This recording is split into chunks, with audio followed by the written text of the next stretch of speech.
picture of Sanford Stadium with its familiar hedges is easily recognizable today. However, in 1911, when they first played on the field, it was, just a field that held a few thousand people.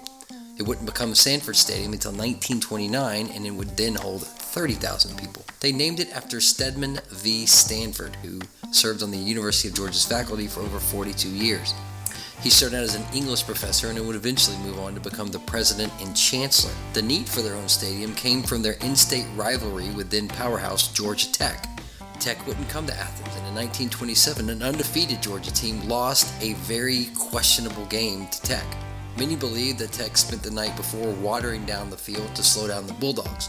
Dr. Sanford had a vision of building a larger stadium to host bigger games with bigger teams. So the university took out a $150,000 loan, equivalent to around $2.5 million today, to start construction. And by the time the field was finished in 1929, the cost was around $360,000. In 2019, they named the field inside Sanford Stadium Dooley Field, after legendary coach and athletic director Vince Dooley. He served as Georgia's head coach from 1964 until 1988. He won 201 games at Georgia, won national championship and 6 SEC championships. While he was coaching in 1979, the school appointed him as the athletic director. It was the position he held until 2004. The first game at Sanford Stadium saw the Bulldogs of Georgia host the Bulldogs of Yale.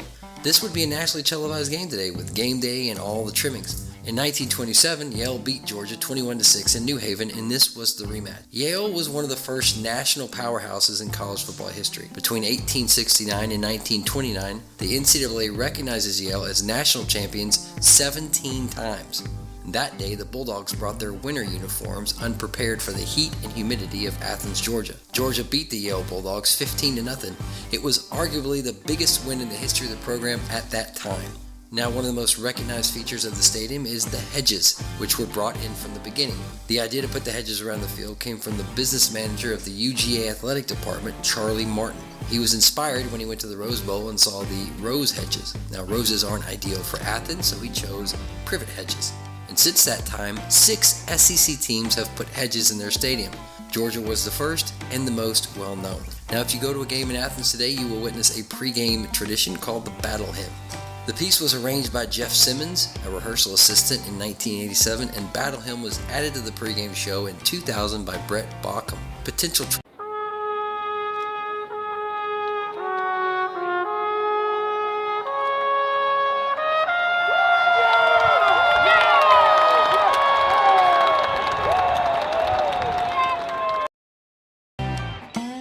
Believe it or not, one of the first powerhouses in the South was the Vanderbilt Commodores.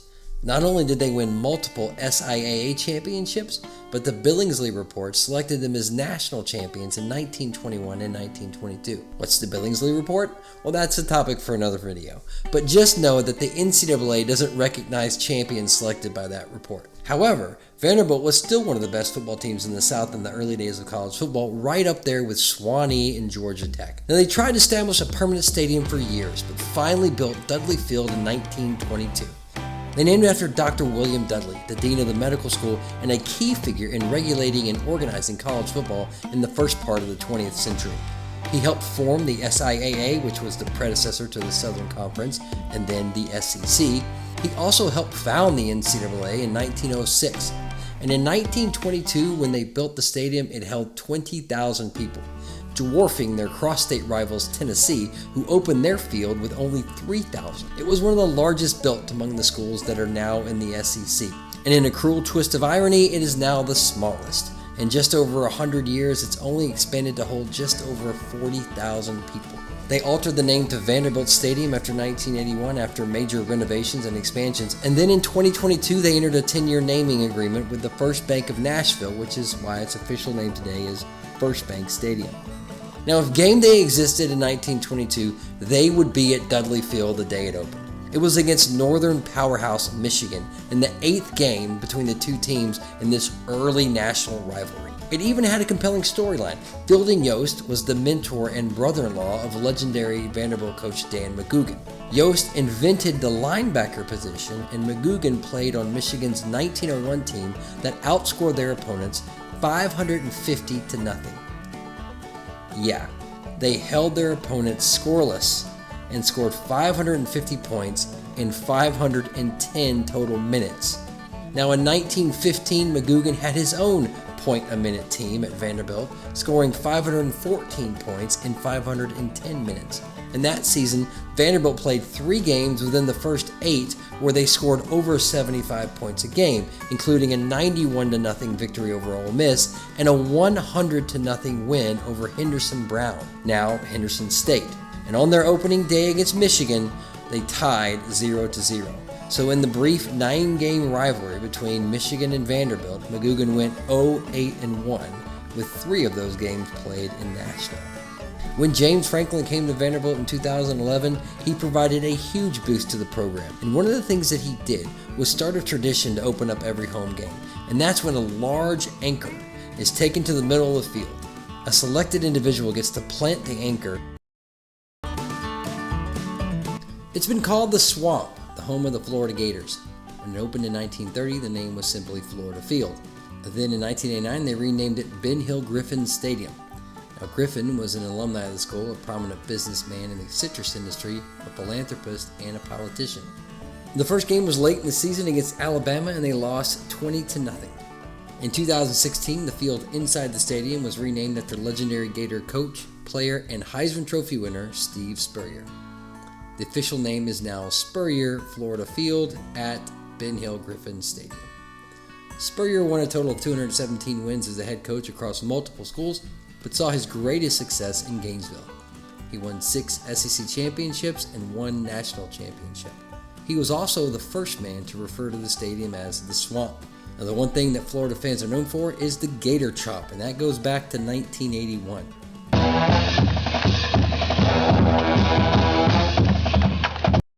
It began when the Gators were playing Mississippi State in Jackson, Mississippi. 2 members of the University of Florida pep band, Monty Musgrave and Rob Hyatt, noticed that when Mississippi State's tuba section played the theme from the movie Jaws, the Bulldog cheerleaders would make a rhythmic motion with their hands. So the Florida band members decided to adapt that motion, simulating 2 jaws clamping down. They first called it the Gator Jaws. Now it's just the Gator Chomp. Neyland Stadium is loud. I mean, very loud.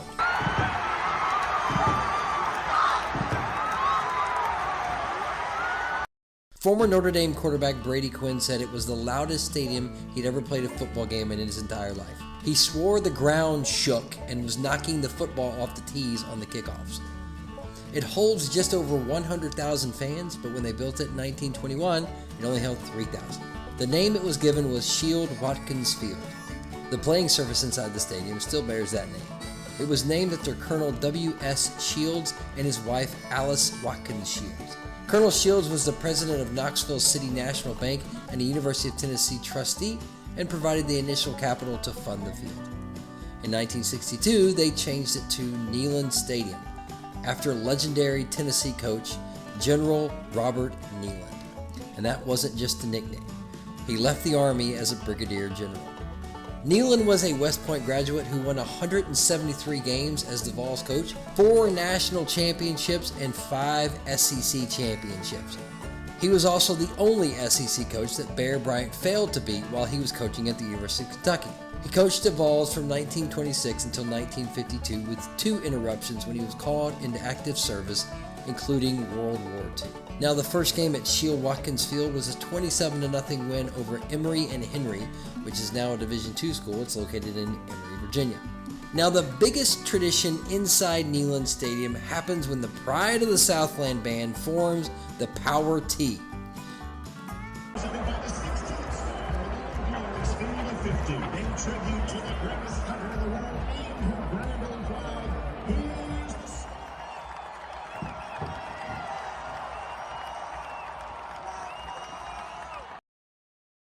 This interest was the brainchild of Coach Doug Dickey and the band director Dr. W.J. Julian. In 1965, Coach Dickey moved the team from the east sideline next to the home locker room in East Stadium Hall to the west side, which allowed the team to enter the field through the giant T formation that he and Julian had drawn up. It was originally built in 1934 and called Columbia Municipal Stadium. They needed to replace Melton Field, which is in the same spot as the Thomas Cooper Library is today on the campus of the University of South Carolina. So they decided to build the stadium at the State Fairgrounds less than a mile off campus. It was convenient because that's where the annual game between South Carolina and Clemson took place. In 1941, they changed the name to Carolina Stadium, and then in 1971, it was changed to Williams-Brice Stadium after Martha Williams and her husband Thomas Brice. Now you might know that name from the Williams-Brice house in Sumter, South Carolina. Thomas Brice was a former Carolina football player in the 1920s, and after the couple passed away in 1969, they gave $3.5 million to the school. The donation was so large that they literally had to go to the United States Congress and get them to pass an act for the IRS to take the charitable deduction. Now, the first game in the new Columbia Municipal Stadium was against the Flying Fleet of Erskine, which is the Division II college now in South Carolina. Now, do you remember what I just said about building the stadium on the fairgrounds where they played the South Carolina Clemson game? Well, they still played that game there until 1959. And that year, someone realized that it didn't make much sense to give one team home field advantage every year. Clemson had to give up a home game every other year, and they always lost money at the game. That man was Clemson coach Frank Howard, and in 1960, they played the first game between South Carolina and Clemson in Clemson. Now, I can tell you from personal experience that Williams-Brice is one of the most intimidating places to play a football game, especially at night.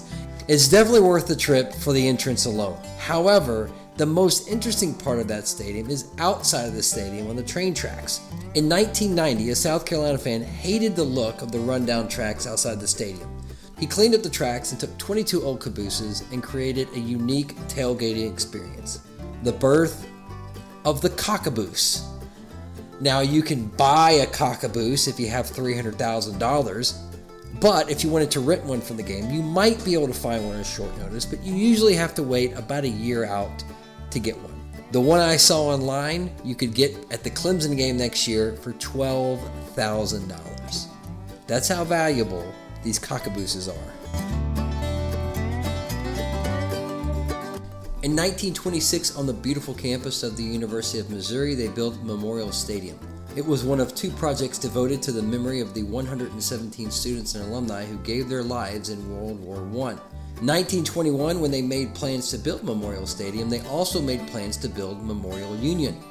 That was completed in 1926 as well. Today, it serves as the student union with the names of the 117 lives lost during World War I. It's tradition on campus that whenever you walk under the archway, speak only in a whisper and remove your hat out of respect. In 1972, they added the name Ferret after legendary Missouri coach Don Ferret. He coached at Missouri from 1935 until 1942 and again from 1946 until 1956. He won 101 games in his career and led the Tigers as a coach to 6 Big Six championships. He was the winningest coach in school history until Gary Pinkel passed him in 2013. Now, the first game there was against Tulane. The Tigers didn't win the game, but they didn't lose the game either. It was a 0-0 tie. The first points in the stadium happened the next week in a 14-7 win over Nebraska. Now, one thing that stands out when you go to a game at Ferret Field is the giant rock M above the stadium's north end zone. Freshman students put that together in 1927 from stones left over from the construction of the field. Now, there are two traditions around the rock M. It's whitewashed every year by incoming freshmen during welcoming activities prior to the first home game. Plus, senior football players take one of the rocks with them after their last home game. The first thing that comes to anyone's mind when they think of where Kentucky plays is Rupp Arena, which is actually in downtown Lexington and not on campus. However, within the last decade or so, the excitement around the football team is growing under head coach Mark Stoops. Kroger Field is on campus and was built in 1973, making it the newest stadium in the SEC. The field was first named C.M. Newton Field after a former athletic director and basketball player. The stadium itself is called Commonwealth Stadium because technically Kentucky isn't a state, it's a commonwealth. One of 4 along with Massachusetts, Virginia, and Pennsylvania. So what's the difference between a state and a commonwealth? Well, it's the same as the difference between $1 and $1. Absolutely nothing. It's just a name that they call themselves. In 2017, Kentucky entered a 10-year naming license with Kroger. Now, for those of you watching the video who aren't in the South, it's a Ralph's, or a Cub, or a Wegmans. I think that should cover everyone. Interesting fact about Kentucky football is that while the school is mainly known for its national success and past dominance in basketball, the mascot actually came from the football team. In 1909, the university that we now know as the University of Kentucky was Kentucky State. The school that was called the University of Kentucky is now Transylvania University in Lexington. Their football team was the Kentucky State Blue and White.